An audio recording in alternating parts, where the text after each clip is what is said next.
So consider this voting block, Gen Z. They're somewhere between 12 and 27 years old. They actually make up about 20% of the U.S. population. The oldest members of Generation Z have only been able to vote for 3 presidential candidates from major parties: Hillary Clinton, Donald Trump, or Joe Biden. And new data shows that Gen Z is more pessimistic than any living generation before them. So what could that potentially mean for 2024? Stirewalt here to break it all down. Chris? Well, they had to show those other pictures of my face before they showed this picture of my face. But here's my face in real time. Okay, here's your first Caleb-rific graphic that I want you to see. This is data. Wall Street Journal looked at data from the Pew Research Center. This is, I would describe, primo polling. And this is a longitudinal poll done on the question of, as you're graduating from high school, how do you feel about the future? Is it hard to believe that you have, is it hard to have hope for the future? Do you wonder if there is a purpose to life given the world situation? Bummer. Wow. And what you can see is that apparently when I was graduating from high school in 1993, this drove a huge spike in pessimism. I only have myself to blame.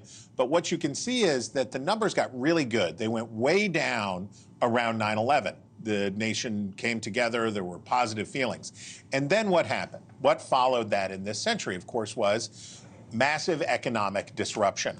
Right? You had first the panic of 2008 and the ensuing recession. Then we had a pandemic and the massive inflation and all of these problems. So young people feel pessimistic about the future, American young people, and that's not good. Why particularly? Look at the next fabulous graphic.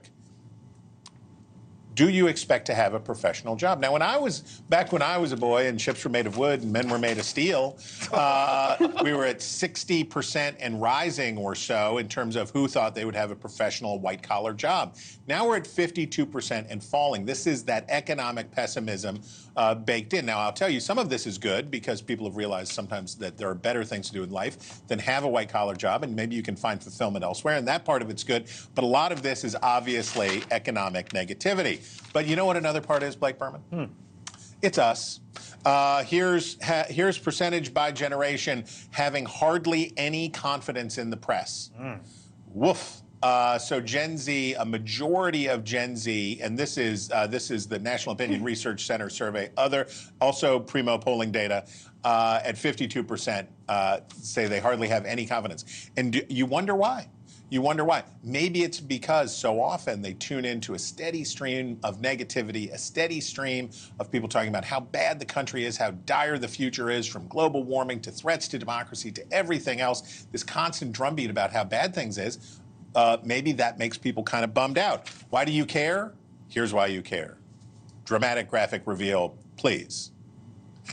41 million Gen Z Americans. Now, the good news for old people is most of them won't vote. If you're old and you don't like the way the youth are, don't worry. Only about 20% or less than 20% of those folks will actually vote. But that's a big problem, too, because what's the reality? We want those people engaged. We want them to be up to date on the news. We want them to be voting. We want to have their voices included. But if they're pessimistic about the future, they're not going to engage, and we need them. So we're going to try to do a better job here at NewsNation, and we're going to help balm that. But hopefully you can tell your parties to have a little bit more positivity in your message. You guys go back and tell your people to be nicer. Yes, Stirewalt breaks it down. So 41 million eligible to vote. Yep. Let's do some back of the envelope math. You just said 20% will vote? Roughly. 8 million. I'm looking here, general election among people under 30, 14% are undecided.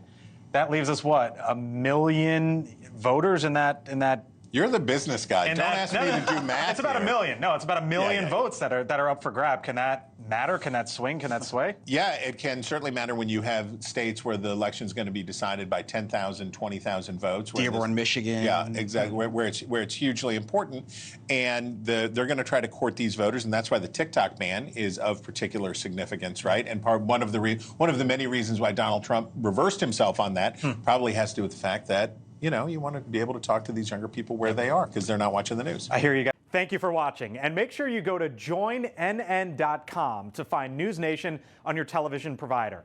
And don't forget to click the red subscribe button below to get more of NewsNation's fact-driven, unbiased coverage.